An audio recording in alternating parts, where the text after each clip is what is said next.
జంతర్ మంతర్లో మళ్లీ ఉద్రిక్త వాతావరణం నెలకొంది. ఆ ప్రాంతంలో ఇంటర్నెట్ పై ఆంక్షల విషయంలో పోలీసులు సీజేపీ నిరసనకారుల మధ్య తీవ్ర వాగ్వాదం చోటు చేసుకుంది.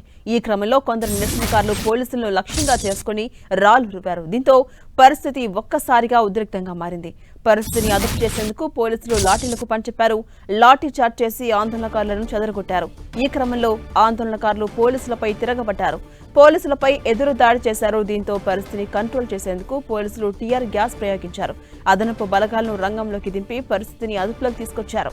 ఇక ఈ పరిణామాలతో జంతర్ మంతర్లో మరోసారి హైటెన్షన్ వాతావరణం ఏర్పడింది. మరోవైపు సీజేపీ నిరసనలతో ఢిల్లీలో శాంతి భద్రతలకు విఘాతం కలగకుండా సోషల్ మీడియా ద్వారా ఆకతాయిలు పుకార్లు వ్యాప్తి చేయకుండా ఉండేందుకు జంతర్ మంతర్ పరిసర ప్రాంతాల్లో ఇంటర్నెట్ సేవలను తాత్కాలికంగా నిలిపివేశారు. ప్రస్తుతం ఆ ప్రాంతమంతా పోలీసుల భద్రతా బలగాల అదుపులో ఉందని ఉన్నతాధికారులు వెల్లడించారు. నీట్ 2026 పేపర్ లీక్ వ్యతిరేకంగా cockroach Janata party, Congress party వరుస ఆందోళనలతో గత 3 రోజులుగా ఢిల్లీ దద్దరిల్లిపోతుంది. ఈ నేపథ్యంలో ఢిల్లీ పోలీసులు కీలక నిర్ణయం తీసుకున్నారు. ఢిల్లీలోని జంతర్ మంతర్, దాని పరిసర ప్రాంతాల్లో ఇంటర్నెట్ సేవలను నిలిపివేశారు. తదుపరి ఉత్తర్వులు వచ్చే వరకు ఇంటర్నెట్ సేవలు నిలిపివేయబడతాయని తెలిపారు.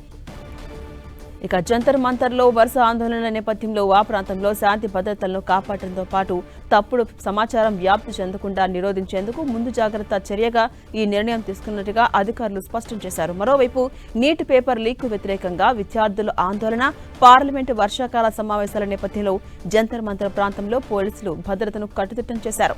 జంతర్ మంతర్ ప్రాంతాన్ని పూర్తిగా ఆధీనంలోకి తీసుకుని భారీగా బలగాలను మోహరించారు.